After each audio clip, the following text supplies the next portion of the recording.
So yeah, look at this puck. Perfect. Now try to keep looking at that puck and lift out of the hip bend. Okay. Don't you feel like your eyes have to adjust a little? Okay. So you're here.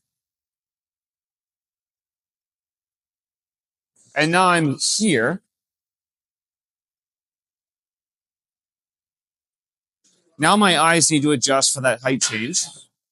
And to what advantage? Like if it's not making you feel more athletic and more primed for that shot, and it's stressing your eyes, it makes it harder. So it's just like, I think one of those things where like, there's zero return on investment there. So let's just maintain the hip compression, okay, when reaching for pucks, when moving. Because if we're doing this, all right, obviously, yeah. Again, like I said, like if you get out of a strong hip bend, you are compromising your athletic potential. So there's less things you can do. Coupled with that, you're stressing your eyeballs really hard. Make sense? Hey guys, Keaton here. So I just had a bunch of goalies struggle with the same issue today, so I thought I'd speak to it. A lot of guys seem to be getting out of their stance. A lot of goalies in general seem to be getting out of their stance while they're moving, primarily with their shuffles. So what I see with a lot of guys is they end up kind of dipping.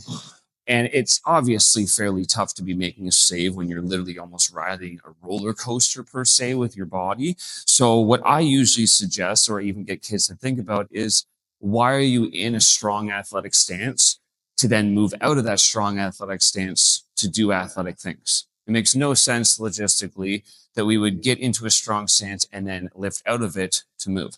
So let's try to make sure that we keep our hips compressed. Now, this is all based off of the depth of the play, especially while that player is skating cross crease. But let's try to make sure the hips are up and back and we don't get too internal with the knees. All right. There is a time and place for everything. But if we get a little too internal with the knees, we tend to get a little too long through the hip flexors. As you can see, my stance and my posture is compromised because of that. And it's going to be very tough to move, not only because the knees are way too aggressively in, but because of that, you're putting way too much pressure on the inside of your edges, and you're going to have to relieve some of that pressure to actually be able to move. So try to keep the hips compressed, but the skates a little bit more neutral. Knees are still in, all right, but it's a little bit more butt is back and up. And then I want to make sure that I'm able to keep somewhat of the same leg angle while shuffling, because I still want to be grabbing an inside edge,